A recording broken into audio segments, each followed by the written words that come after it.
बिहार की राजनीति में इन दिनों काफी उथल पुथल देखने को मिल रही है, कभी बीजेपी के खेमे में तो कभी नीतीश कुमार के खेमे में। ऐसे में इन दिनों चर्चा तेज हो गई है कि बीजेपी चिराग पासवान को बिहार में अपना चेहरा बना सकती है। पिछले दिनों ये खबर बिहार की राजधानी और दिल्ली में काफी चर्चा में रही। इसी बीच चिराग हिंदी दिवस के मौके पर गृह मंत्री अमित शाह के कार्यक्रम में शामिल हुए थे, जिसके बाद इसकी चर्चा और तेज हो गई है। तो आइए हम जानते हैं इस रिपोर्ट में चिराग और बीजेपी के बीच कहां अटकी है बात। बीजेपी के कार्यक्रम में दिखे चिराग पासवान। गुजरात के सूरत में बीते दिन लोजपा नेता चिराग पासवान मौजूद थे। वो यहां हिंदी दिवस समारोह में शामिल हुए थे। इस समारोह में केंद्रीय गृह मंत्री अमित शाह भी मौजूद थे। उन्होंने यहां लोगों को अपने भाषण से संबोधित किया था। पहले चिराग के गुजरात जाने के बारे में कहा गया कि वो भी राजभाषा पर संसदीय समिति के सदस्य हैं और वो समिति के सदस्य के रूप में वहां थे। हालांकि इसकी सच्चाई मीडिया में कुछ और ही निकल कर आई है। एक मीडिया रिपोर्ट ने दावा किया गया है कि पहले चिराग जाने के लिए वहां तैयार नहीं थे, लेकिन बीजेपी के बड़े नेताओं ने उन्हें वहां जाने के लिए मना लिया था। चाचा के साथ नहीं जाना चाहते हैं चिराग।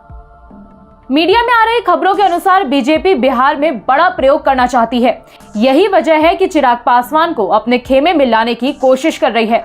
नीतीश के जाने के बाद बीजेपी को 2024 का डर सताने लगा है, क्योंकि बिहार में लोकसभा की 40 सीटें हैं और बीजेपी को सत्ता में अपने दम पर बने रहने के लिए ये सीटें अहम हो जाती हैं। मीडिया में चर्चा इस बात की भी है कि चिराग और बीजेपी में सब कुछ लगभग तय हो गया है। केवल उनके चाचा पशुपति पारस को लेकर मामला फंस रहा है। बीजेपी उन्हें भी साथ रखना चाहती है ताकि जो पासवान समाज का वोट है वो पूरी तरह से बीजेपी और एनडीए के पास रहे। लेकिन चिराग अपने चाचा को अपने साथ नहीं रखना चाहते हैं। यदि चाचा के साथ चिराग समझौता कर लेते हैं तो वो जल्दी ही मोदी के कैबिनेट में दिख सकते हैं।